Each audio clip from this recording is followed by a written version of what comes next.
6 महिने पाऊस पडला त्यामुळे काय झालंय, अधिकारी आणि कॉन्ट्रॅक्टर ढगांकडे बोट दाखवतोय।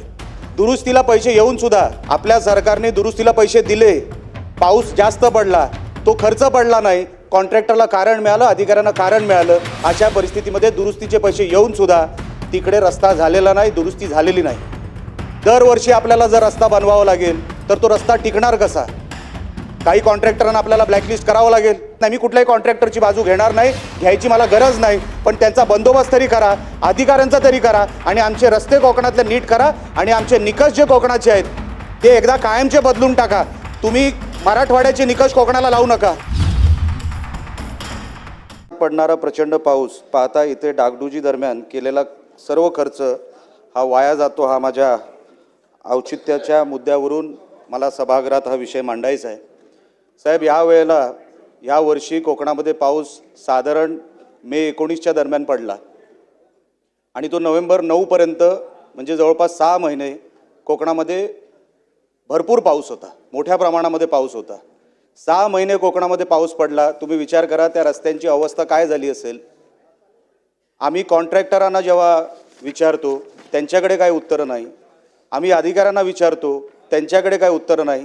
6 महिने पाऊस पडला त्यामुळे काय झालंय, अधिकारी आणि कॉन्ट्रॅक्टर ढगांकडे बोट दाखवतोय।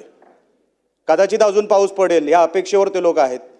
मागची बिलं काढली गेली नाही सार्वजनिक बांधकाम विभागातून, म्हणून अजूनपर्यंत नवीन कॉन्ट्रॅक्ट घ्यावा की न घ्यावा कॉन्ट्रॅक्टरांना पडलेला हा प्रश्न आहे। आणि जर मागचीच बिलं भरली गेली नाही, दुरुस्तीला पैसे येऊन सुद्धा आपल्या सरकारने दुरुस्तीला पैसे दिले, पाऊस जास्त पडला, तो खर्च पडला नाही, कॉन्ट्रॅक्टरला कारण मिळालं, अधिकाऱ्यांना कारण मिळालं। अशा परिस्थितीमध्ये दुरुस्तीचे पैसे येऊन सुद्धा तिकडे रस्ता झालेला नाही, दुरुस्ती झालेली नाही। महामार्गाचा पण तोच विषय। MDRचे रस्ते साहेब, MDRचे रस्ते असे कधीच खराब झाले नाहीत तेवढे ह्या पावसाळ्यात खराब झाले। दरवर्षी आपल्याला जर रस्ता बनवावा लागेल तर तो रस्ता टिकणार कसा? काही कॉन्ट्रॅक्टरांना आपल्याला ब्लॅकलिस्ट करावं लागेल, काही अधिकाऱ्यांना आपल्याला बंदोबस्त करावा लागेल, नाहीतर दरवर्षी जर दुरुस्तीचा पैसा येऊन फक्त तोच तो रस्ता आपण करणार असणार तर त्या रस्त्याला काय त्याच्यामध्ये क्वालिटी राहते आणि आपण लोकांना काय सांगणार आहोत? माझ्या मतदारसंघामध्ये साहेब सरासरी 4000 मिलीमीटर हा पाऊस पडतो। आम्ही तर रस्ते कसे टिकवायचे?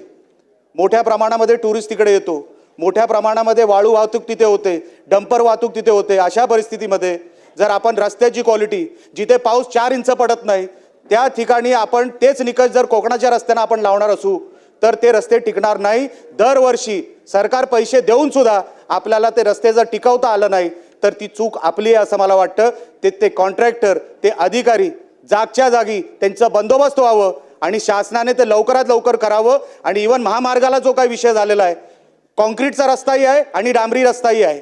जिथे डांबरी रस्ता झालेला आहे तिथे डांबरी रस्ता खराब झालेला आहे, खड्डे एवढ्या मोठ्या प्रमाणात आहेत, ॲक्सिडेंट वाढलेत, बॉक्सवेलची कामं नाही आहेत, कॉन्ट्रॅक्टर रडतोय, त्याला पैसे मिळत नाहीये, त्याला पैसे द्यायचा प्रयत्न करत नाही। मी कुठल्याही कॉन्ट्रॅक्टरची बाजू घेणार नाही, घ्यायची मला गरज नाही, पण त्यांचा बंदोबस्त तरी करा, अधिकाऱ्यांचा तरी करा आणि आमचे रस्ते कोकणातले नीट करा आणि आमचे निकष जे कोकणाचे आहेत ते एकदा कायमचे बदलून टाका। तुम्ही मराठवाड्याचे निकष कोकणाला लावू नका, विदर्भाचे निकष कोकणाला लावू नका, ते टिकणार नाहीत ते रस्ते। सरासरी 4000 मिलीमीटर जिथे पाऊस पडतो, तुम्ही निकष अख्ख्या महाराष्ट्राचा आणि कोकणाचा हा एक लावू नका। ही माझी औचित्याच्या मुद्द्याद्वारे आपल्यासमोर विनंती आहे। अध्यक्ष महोदय, आपण संधी दिली त्याबद्दल आभारी आहे।